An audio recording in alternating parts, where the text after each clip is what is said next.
Today was a bit of a mixed bag. I managed to get a good bit of writing done. I had a handful of meetings. I got a bit more writing ready to go off to editing, which is all great. But I did have one big bad bit of news that kind of kicked the wind out of my sails in the afternoon.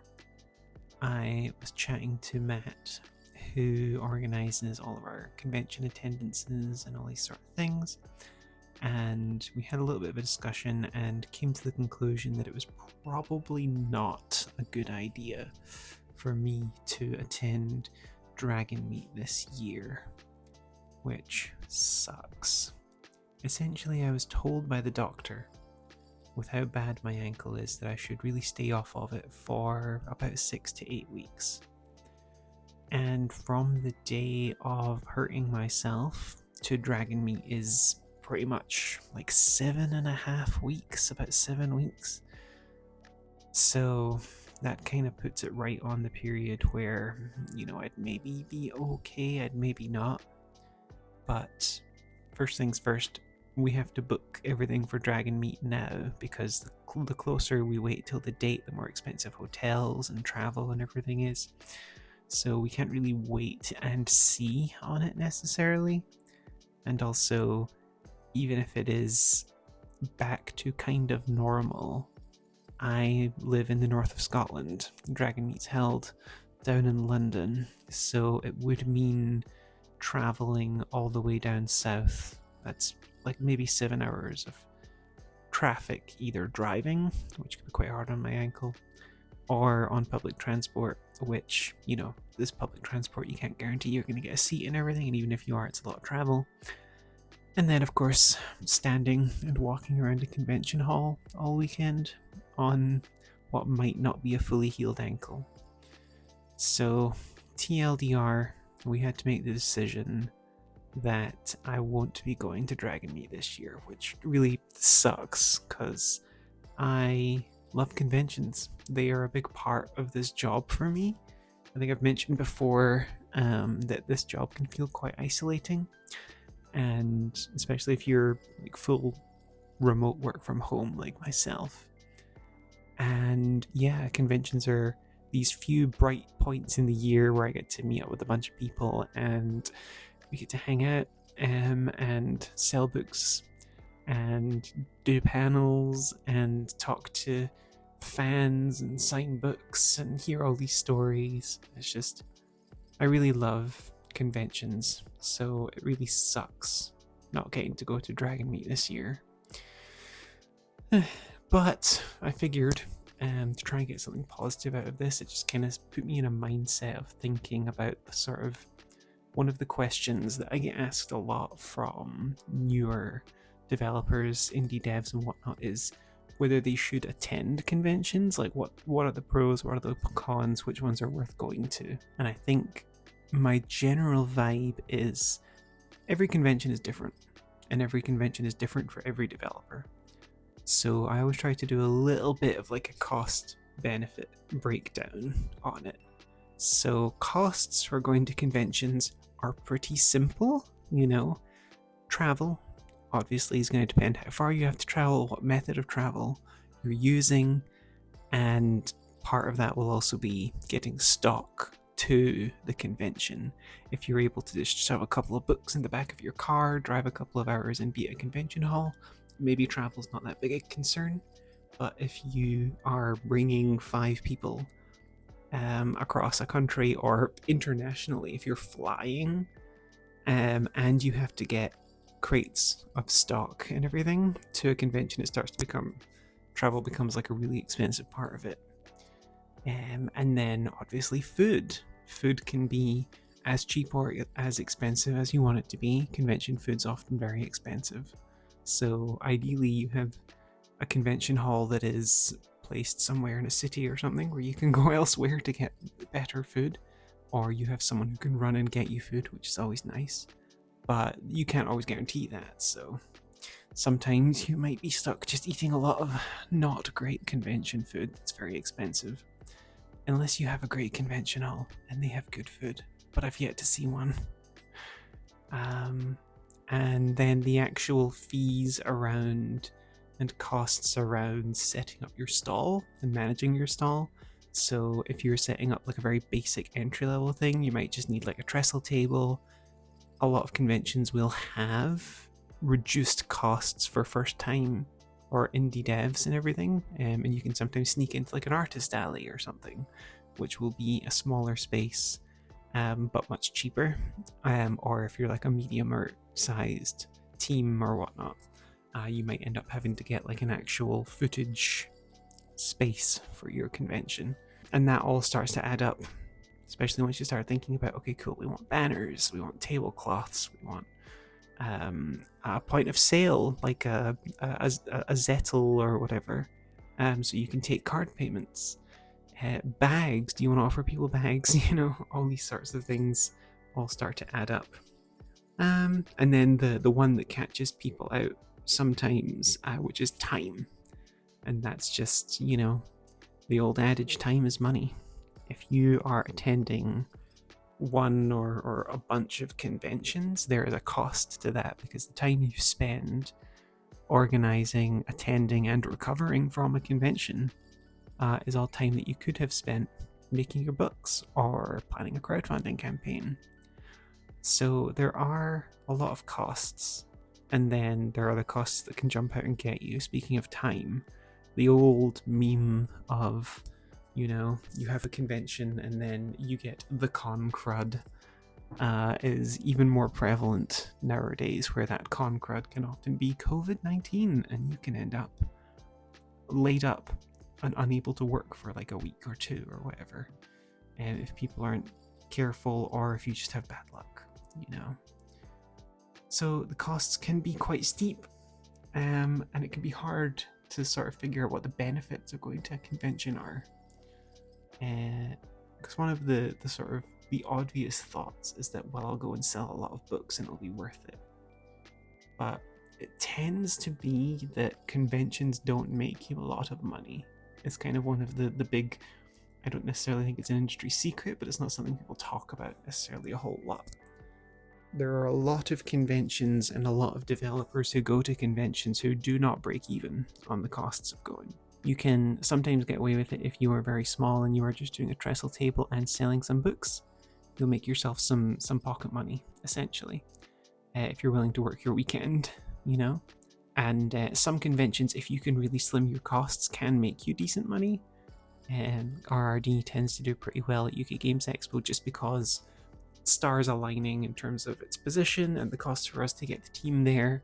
And we, can get like some cheap accommodation for people. So, but then big ones, for example, Gen Con is like a perfect example of a convention that rarely makes money for people. It's a massive spender.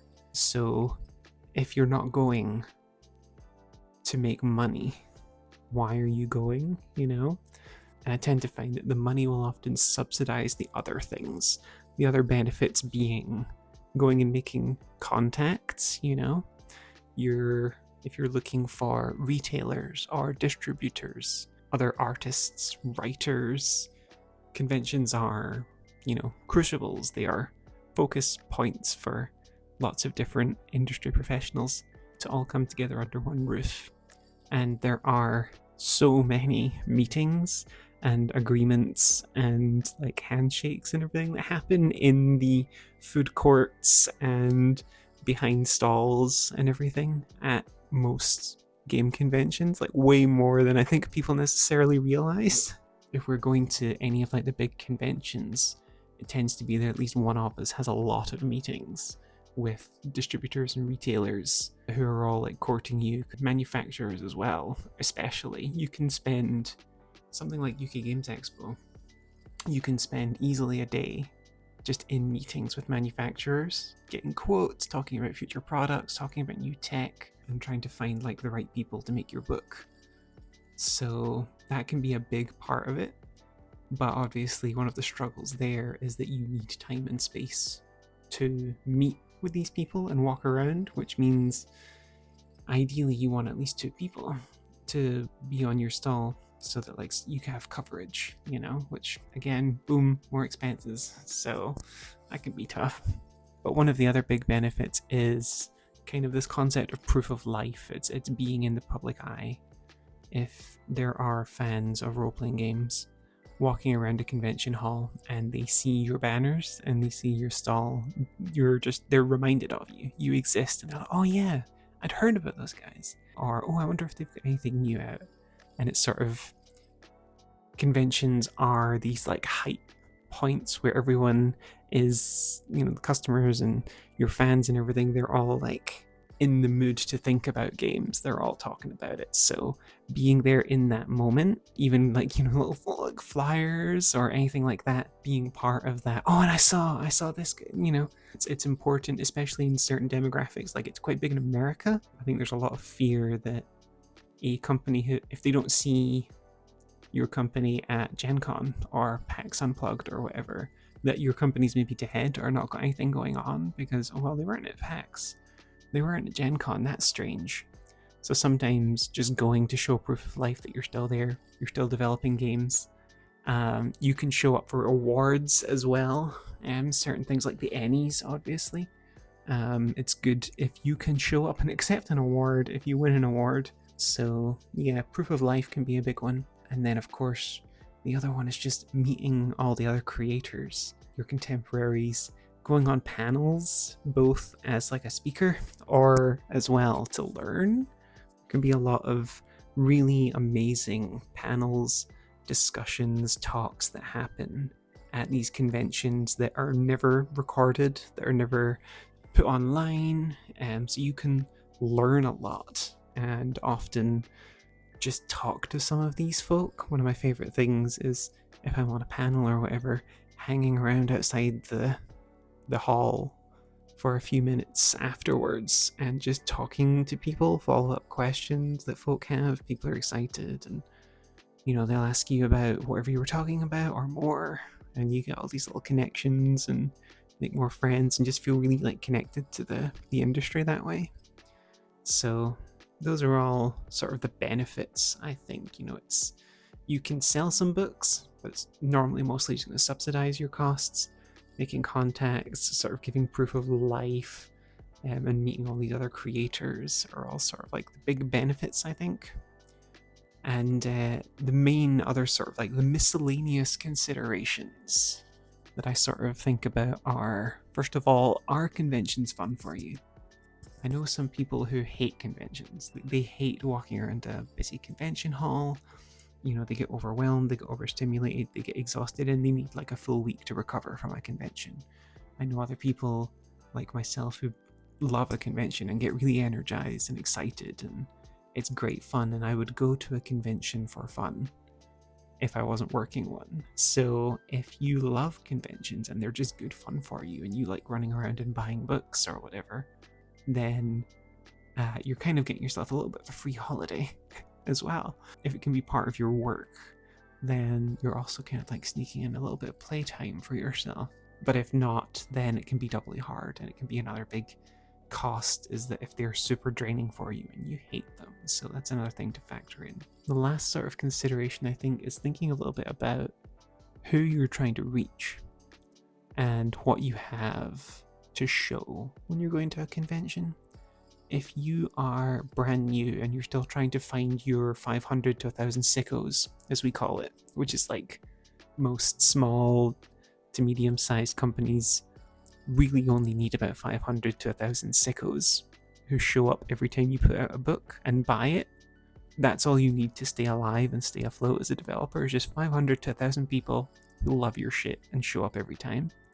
If you're still trying to find those 500 people, those people are going to be at conventions, probably, because they're the folk who are already paying hand over fist just to walk around a convention hall rather than buying stuff on Amazon, So they can be really good if you're in that initial build-up stage.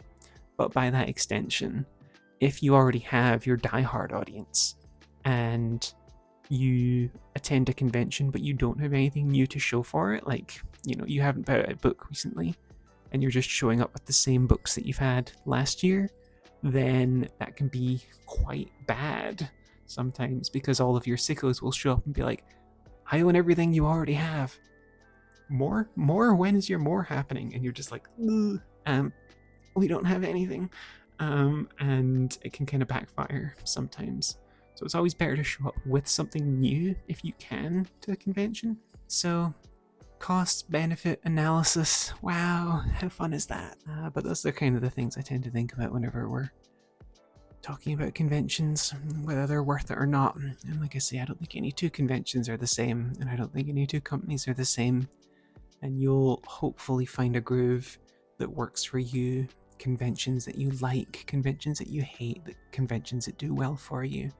Sometimes conventions where maybe you want to go, but you don't want to run a stall because the costs of shipping people to cover and hiring staff and books and everything is too expensive. But you can still go to a convention in a work capacity. You can still ship yourself over there and just do a bunch of networking, maybe do some panels. Some conventions will give you free tickets if you sign up to do like panels and everything, which can help subsidize some of your costs. Yeah, so have a think about it.